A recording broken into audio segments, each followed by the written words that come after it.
Hi, everyone. I'm Kirk Schneider. I'm a psychologist and an author. My recent books are Awakening to Awe, The Polarized Mind, and The Depolarizing of America, a guidebook for social healing. It's this latter book that I'll be homing in on for most of this talk. But I did want to say initially a little about the context out of which this depolarizing idea emerges. And that context is out of what I call the spirit of the sense of awe. Uh, Now, there seem to be two kind of emphases in our society these days on the sense of awe, which I would define as the humility and wonder or sense of adventure toward living. One angle on the sense of awe is what I'd call the quick boil sense of awe, which is uh, uh, an application of the sense of awe toward individual problems, symptoms often.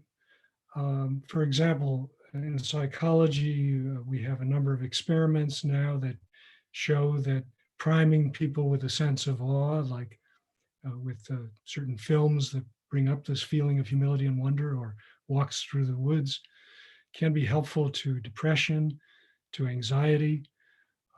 It can make people feel more patient, induce them to want to be more charitable toward causes. It's a generally quite an elevating state that can be cultivated through this quick boil sense of awe. And I call it quick boil because it's more aimed at an individual, and it's rather a short-term exposure to the sense of awe. And I distinguish that from what I call the slow simmer sense of awe. And these sensibilities come out of Japanese, uh, uh, I think, literary lore. But the slow simmer sense of awe is really a lifetime cultivation of the sense of awe. And it's about the sense of awe toward living as a whole, and not just toward specific problems necessarily.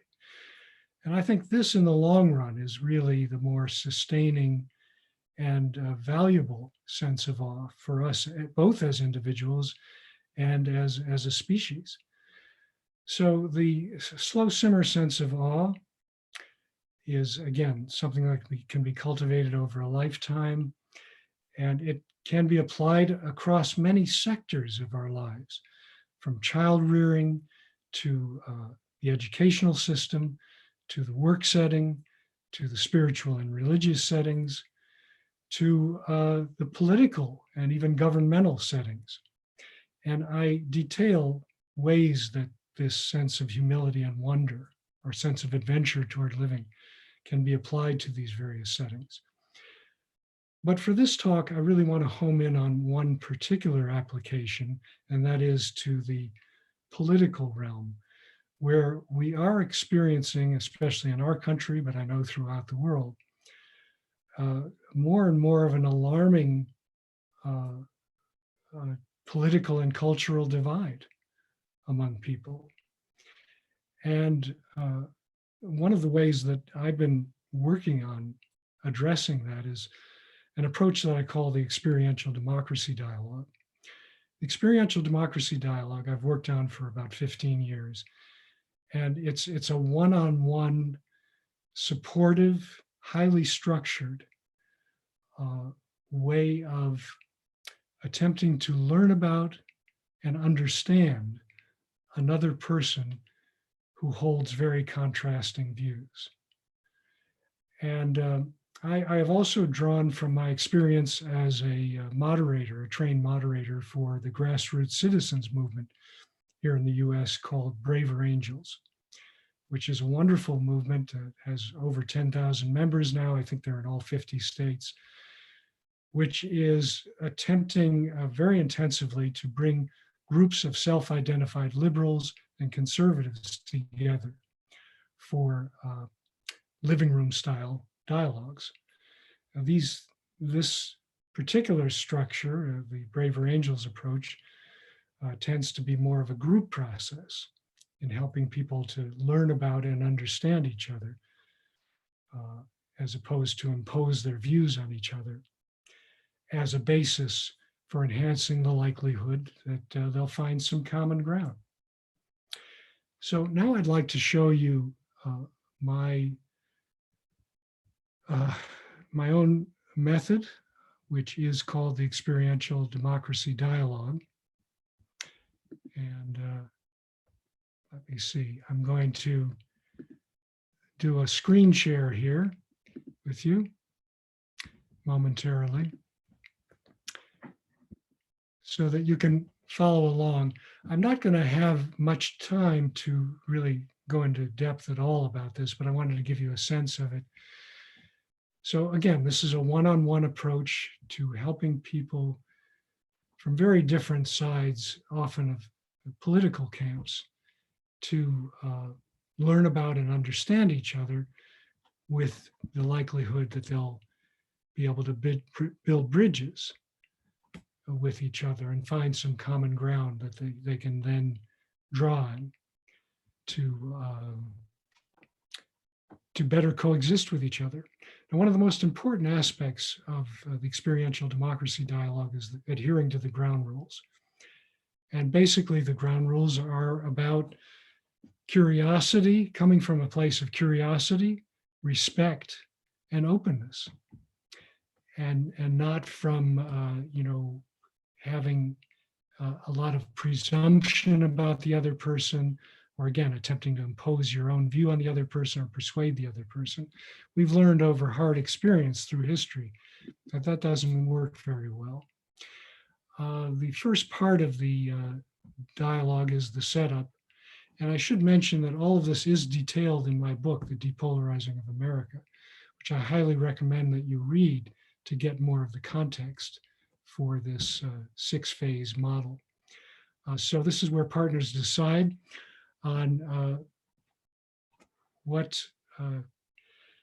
camp they're going to be in and what topic they want to focus on. And as you can see, we have very timely topics here, from dealing with the pandemic to the current recent election here in America to racism. And of course, there are many other issues that can be focused on. The first phase is visualizing the other person. Before even entering into dialogue, we feel it's very important to support people to just visualize what it might be like to sit with that other, which is really sitting with the other in oneself, as well as the person across from you. And also to see if you can find the humanity of that person, as opposed to just the instant labels that you probably experience because of your own past.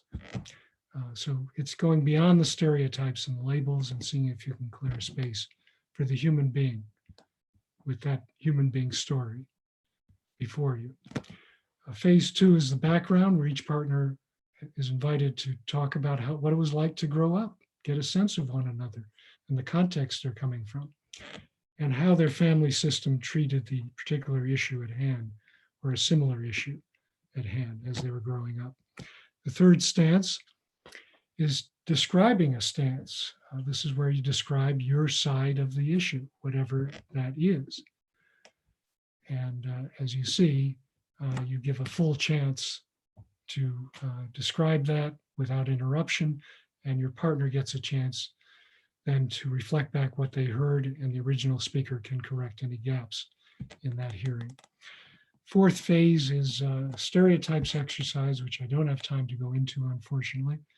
But as you can see, it's about identifying stereotypes, identifying the false and misleading aspects of the stereotypes, and identifying the nuggets of truth in the stereotypes, all of which can be helpful in filling out the picture of the person before you as a human being, and not just a stereotype, but a human being with shortcomings. Then you get a chance to ask a policy question of each other regard to the topic at hand. And finally, you have a chance to talk about what you've discovered. and whether this opens up the possibility of common ground, especially actionable common ground. So that is my signal for ending. But just by way of conclusion, I feel like this is a very important step toward developing a deeper democracy and a deeper path, a more enduring path of not only learning to live with one another, but hopefully being able to actually become enriched by the encounter of otherness within ourselves and other people. Thank you very much.